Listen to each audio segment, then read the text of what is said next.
400. Men's 400.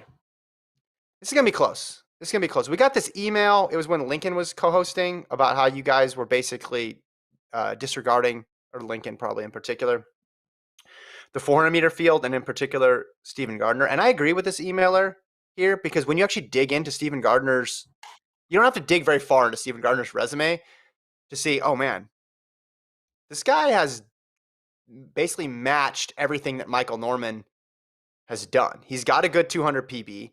He's only 3 100ths off of his 400-meter PB. He got the gold in Doha. He hasn't been running out of this world times this year in 2021, but neither has Norman. So I think Gardner's going to be tough to beat. They've only raced against each other once this year. Gardiner won.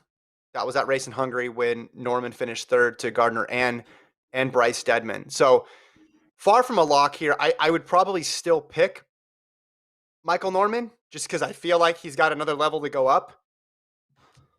But I think Gardiner is going to be a factor. I think Zambrano, nobody's talking about him. Again, he's been in the 44s a bunch this year, as have everybody else, but he was silver in Doha. He's only lost once this year, and it was to Norman. And then you got veterans like Van Niekerk, Karani James, Isaac McWalla in the mix. But this thing is open, and I just don't know. Randolph Ross is the only sub 44 guy this year. Are we going to see a sub 44 or sub 44 in Tokyo? I think we will, and I think Norman will be that guy who runs sub 44.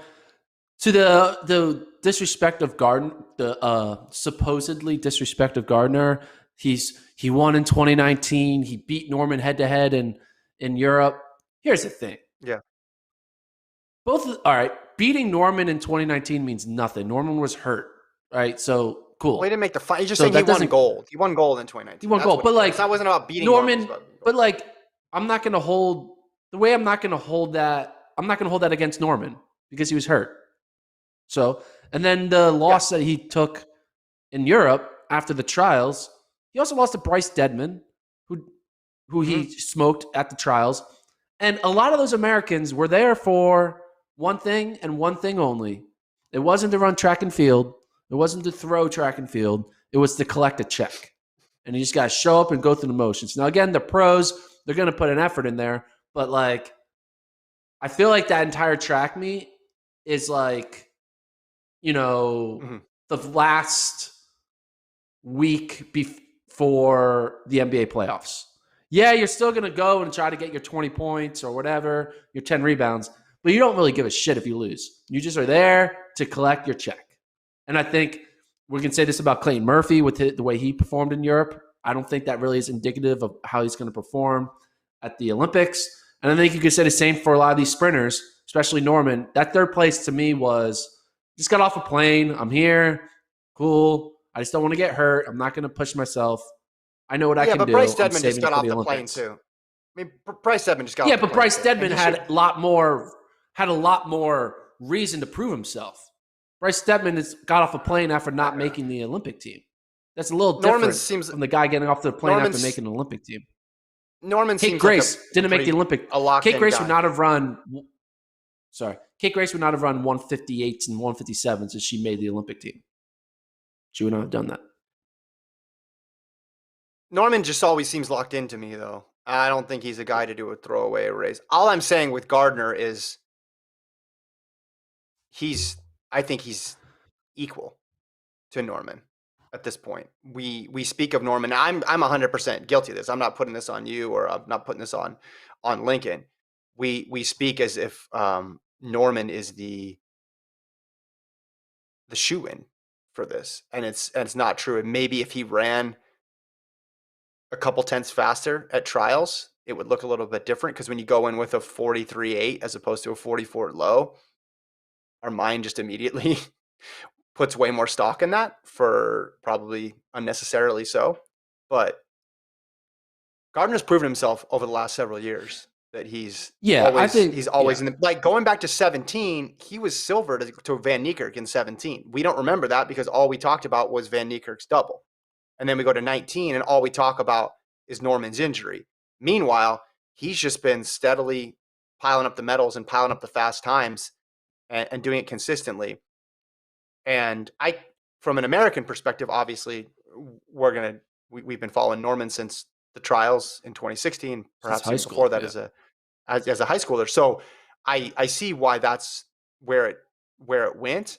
And also when you run 43:45 in April at Mount Sac, it's natural to ask the question of, are you going to break the world record later on this summer when you open with a 43:45? I mean, that's not overkill. I'm sorry. It's not. So I think that Gardner's right there.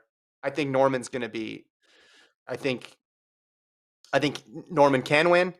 I would pick him to win because I think he's measured out his races more strategically this year and measured out his effort over the course of the year. Rather, I talked about how Ry Benjamin was discussing how the coach held them off of working out with each other to keep each other fresh. But I think it's going to be a complete dogfight for gold, and any size victory is a good victory here. Right now, the odds makers put heavy favorites on Norman, Van Niekerk, and to be your top three. I don't think Van Niekerk is going to medal. So I'm trying to figure out who I really think will be top three with Gardiner and Norman. Like, is it Michael Cherry? Is it Randolph Ross? I don't know. It's Ross. I feel like he's going to have a little bit of rookie mistakes. Zambrano, maybe? You got a lot. Zambrano, I like, and his odds to win are pretty. What are his odds to win?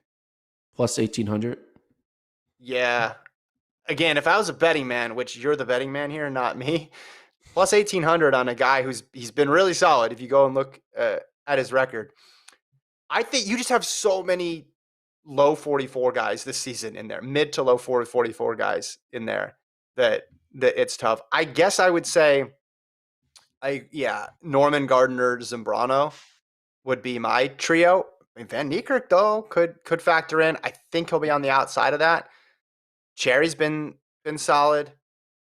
McWallah's run 44 mid. Karani James has quietly been putting together a good last couple of years, but I would have Zambrano for the bronze. Zambrano. All right, he's plus 250 to medal, so maybe I should go with that.